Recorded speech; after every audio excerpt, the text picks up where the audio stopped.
हाय। आज हम लोग पढ़ेंगे पार्ट बाय पार्ट करके 10th क्लास का जो 8th चैप्टर है। उसका नाम है how do living organism reproduce.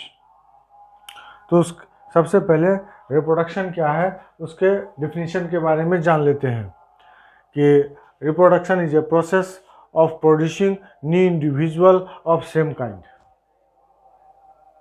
ठीक है, मतलब ये एक ऐसा प्रोसेस है जिसमें पेरेंट्स अपने जैसा नए ऑफ स्प्रिंग का प्रोड्यूस करते हैं।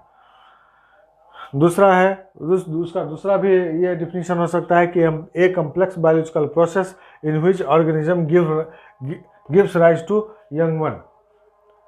कि ये रिप्रोडक्शन एक कम्प्लेक्स बायोलॉजिकल प्रोसेस है जिसमें कि ऑर्गेनिज्म अपने जैसा दूसरे को प्रोड्यूस करते हैं।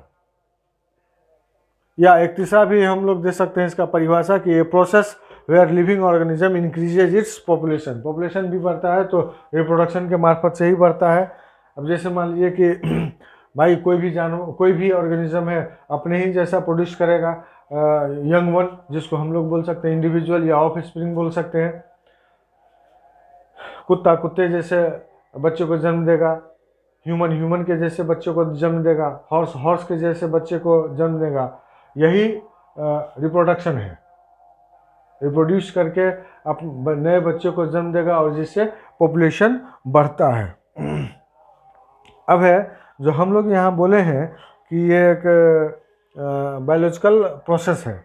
तो अब ये बायोलॉजिकल प्रोसेस जो है सो बहुत सारा और भी तो बायोलॉजिकल प्रोसेस होते हैं जिसके बारे में हम लोग जानते भी हैं कि उस बायोलॉजिकल प्रोसेस के अभाव में हम सरवाइव नहीं रह सकते हैं, हम जीवित नहीं रह सकते हैं। जैसे कि मान लीजिए कि अभी जैसे ये रिस्पिरेशन है, ये भी एक बायोलॉजिकल प्रोसेस है। न्यूट्रिशन है, ये भी एक बायोलॉजिकल प्रोसेस है। ठीक है, डाइजेशन है, ये भी एक बायोलॉजिकल प्रोसेस है। एक्सक्रीशन है, ये भी एक बायोलॉजिकल प्रोसेस है। रिस्पिरेशन में हम सांस लेते हैं, न्यूट्रिशन से हमारा पोषण मिलता है, डाइजेशन से खाना पचता है और एक्सक्रीशन से शरीर से वेस्ट पदार्थ हम लोग बाहर निकालते हैं। लेकिन इस बायोलॉजिकल प्रोसेस के वजह से अगर ये हमारे शरीर में बायोलॉजिकल प्रोसेस नहीं हो तो क्या होगा?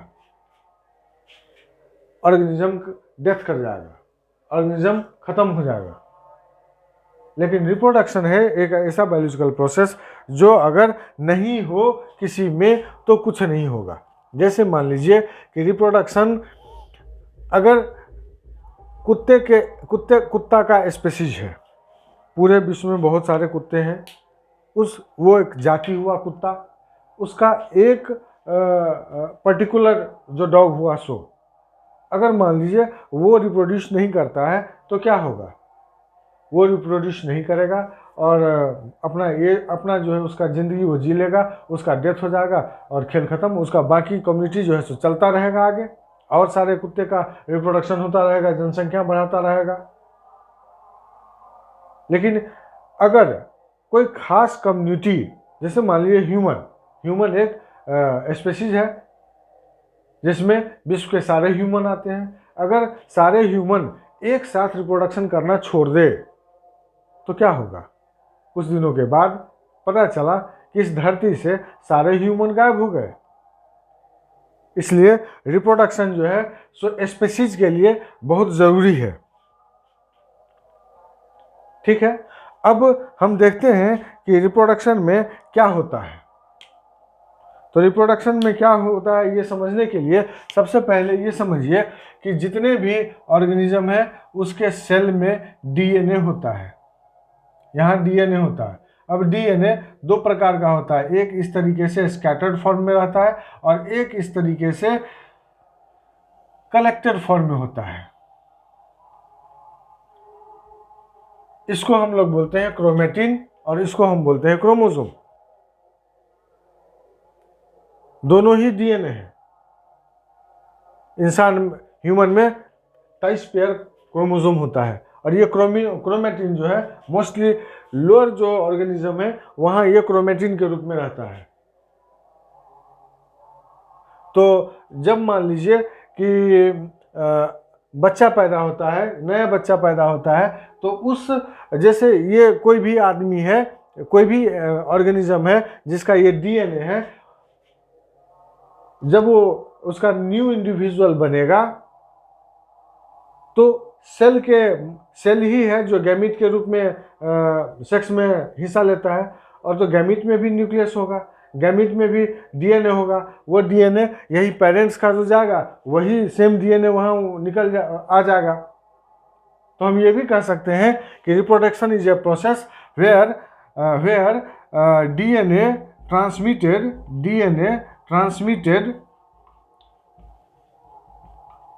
transmitted from one generation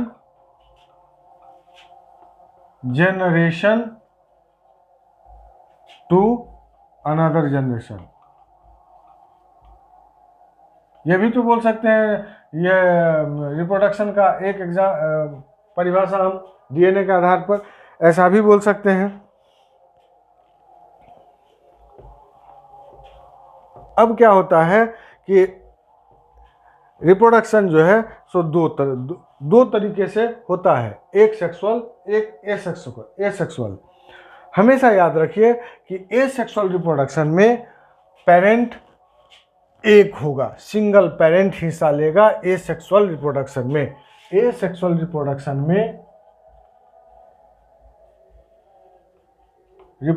में पेरेंट्स एक, सिंगल,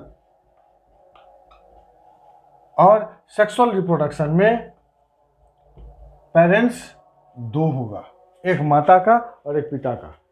ये हमेशा याद रखिए कि एसेक्सुअल रिप्रोडक्शन में पेरेंट्स हमेशा एक होगा। ठीक है भाई, तो सेक्सुअल रिप्रोडक्शन में बताए थे कि डीएनए जो है सो पेरेंट्स का जाता है किस में, ऑफस्प्रिंग में। तो देखिए जैसे डीएनए हुआ, ये एक मदर हुआ, सेक्सुअल रिप्रोडक्शन का एग्जांपल ले लीजिए कि मदर हुआ, इधर फादर हुआ, तो उस जब सेक्सुअल रिप्रोडक्शन होगा तो दो पेरेंट्स होंगे। गैमीट बनने से पहले दोनों पेरेंट्स के जो सेक्सुअल पार्ट हैं उसमें ढेर सारे डिवीजन होते हैं। डिवीजन होने के बाद एक गैमीट बनता है, फीमेल गैमीट, मदर से निकला फीमेल गैमीट और फादर से निकला मेल गैमीट।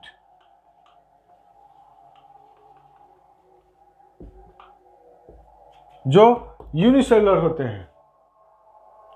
तो अगर मदर से फीमेल गैमीट बना तो इस फीमेल गैमीट में जो सेल के रूप में है, यूनिसेलुलर है, मदर का डीएनए तो होगा, और फादर से जो मेल गैमीट बना उसमें फादर का डीएनए निश्चित रूप से होगा। अब ये दोनों डीएनए यहाँ आके मिल जाते हैं और बना लेते हैं जाइगोट।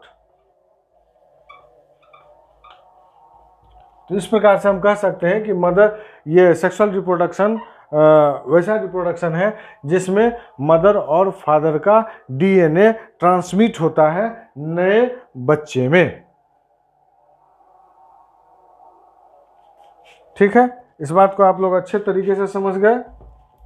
और वही ये एसेक्सुअल में अगर हम देखते हैं तो वहां भी डीएनए ट्रांसमिट होता है।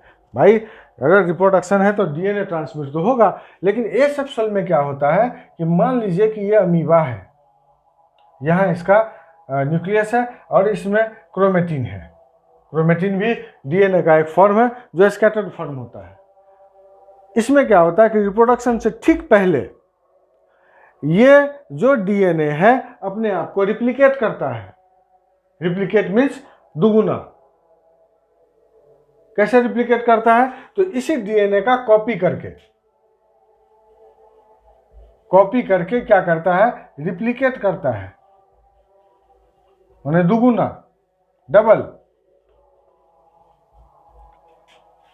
और जब ये रिप्रोडक्शन करता है तो ये जो कॉपी किया सो अपने एक जो न्यू इंडिविजुअल है उसमें डाल दिया, और जो इसका ओरिजिनल है वो अपने पास रख लिया। तो इसमें भी तो डीएनए का ट्रांसमिट हुआ, इस जनरेशन से उस जनरेशन। ठीक है, ये आप समझ गए। अब जो है सो हम लोग देखेंगे कि वेरिएशन क्या होता है। एक टॉपिक है वेरिएशन। अब वेरिएशन को समझिए।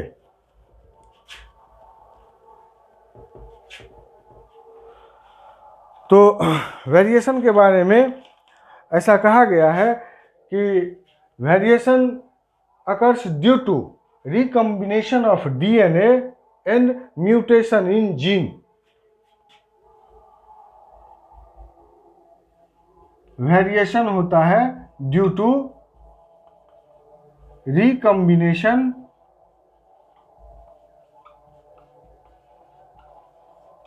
DNA and mutation in gene.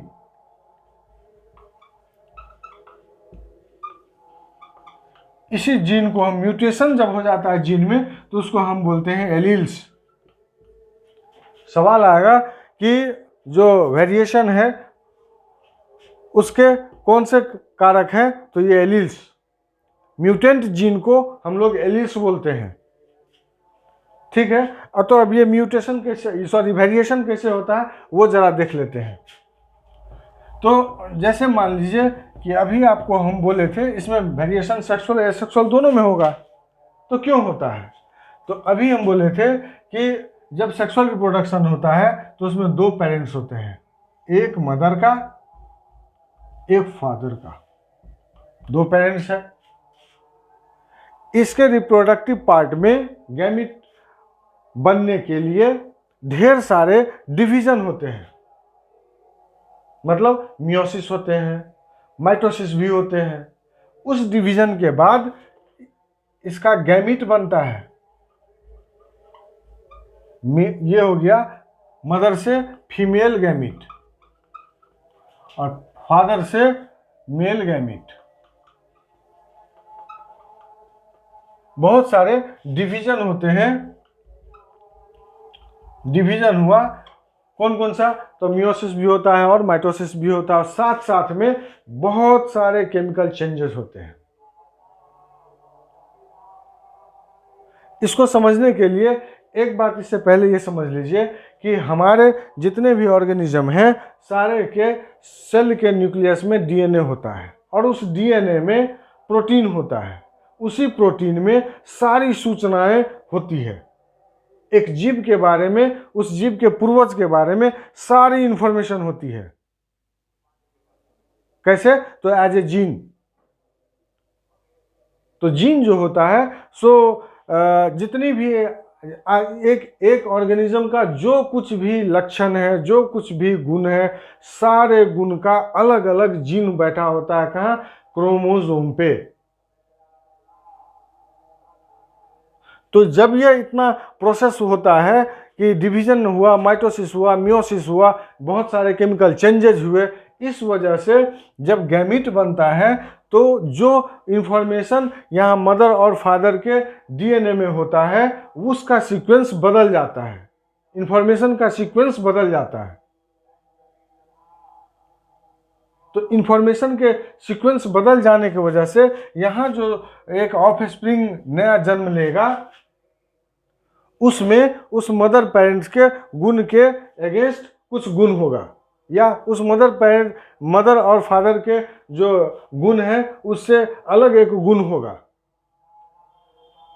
इसी मदर फादर के गुण से जो अलग गुण होता है उसको हम लोग बोलते हैं वेरिएशन। लेकिन मूल गुण जो होता है सो मदर फादर से मिलेगा। जैसे लोग बोलते हैं कि अरे इस बच्चे का नाक उसके माँ की तरह लगता है, इस बच्चे का नाक उसके पापा की तरह लगता है, ये मूल गुण हुआ, वो इससे मिलेगा।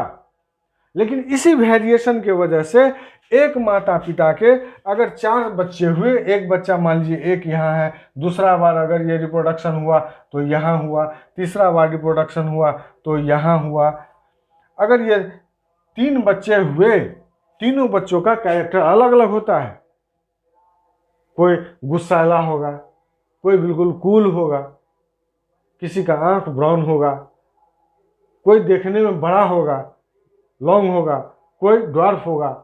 ये गुण जो आता है सो इसी वेरिएशन की वजह से आता है। लेकिन नाक समझ लीजिए, ये मदर फादर, कलर समझ लीजिए, बहुत सारे जो मूल गुण होते हैं सो मदर फादर से मिलेगा ही। ठीक है, तो ये वेरिएशन जो सेक्सुअल में हुआ सो इस तरीके से हो गया। उसी तरीके से एसेक्सुअल में जब डीएनए का कॉपी होता रहता है, रिप्लिकेशन के समय में जो कॉपी होता रहता है उसमें भी बहुत सारे ये प्रक्रिया आता है। जैसे मान लीजिए कि उसमें भी बहुत सारे केमिकल चेंजेस आते हैं। तो क्या होता है कि कॉपी के समय में एग्जैक्ट कॉपी नहीं हो पाता है, यहाँ फेरबदल हो जाता है। तो जैसे ही फेरबदल हुआ तो इससे जो ये न्यू वन आएगा, न्यू इंडिविजुअल आएगा, न्यू बेबी आएगा, उसके कैरेक्टर में भी बदलाव आ जाएगा।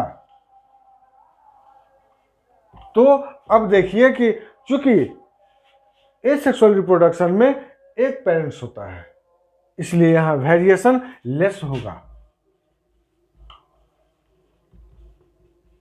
और सेक्सुअल रिप्रोडक्शन में 2 पेरेंट्स होते हैं, इसलिए उस वजह से वहां जो वेरिएशन होगा सो मोर वेरिएशन होगा।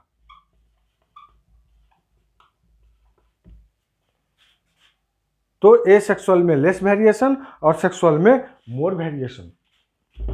अब यही वेरिएशन पीढ़ी दर पीढ़ी जमा होता जाता है। जो हम लोग सेक्सुअल हो या एसेक्सुअल हम लोग नहीं देख पाते हैं, ये पीढ़ी दर पीढ़ी ये जो वेरिएशन आता है सो जमा होता जाता है।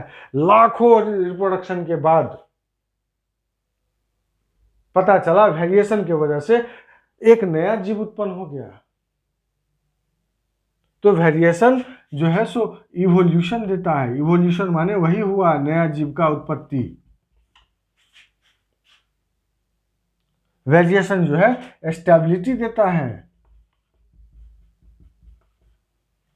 वेरिएशन जो है सो एडेप्टेशन देता है, एडेप्टेशन में मदद करता है।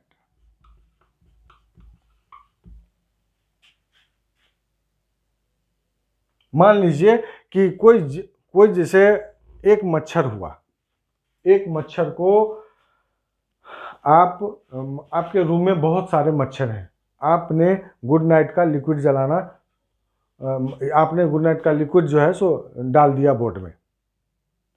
उससे क्या हुआ कि तत्काल बहुत सारे मच्छर मर गए और 2, 4, 5, 10 जो है सो नहीं मरा।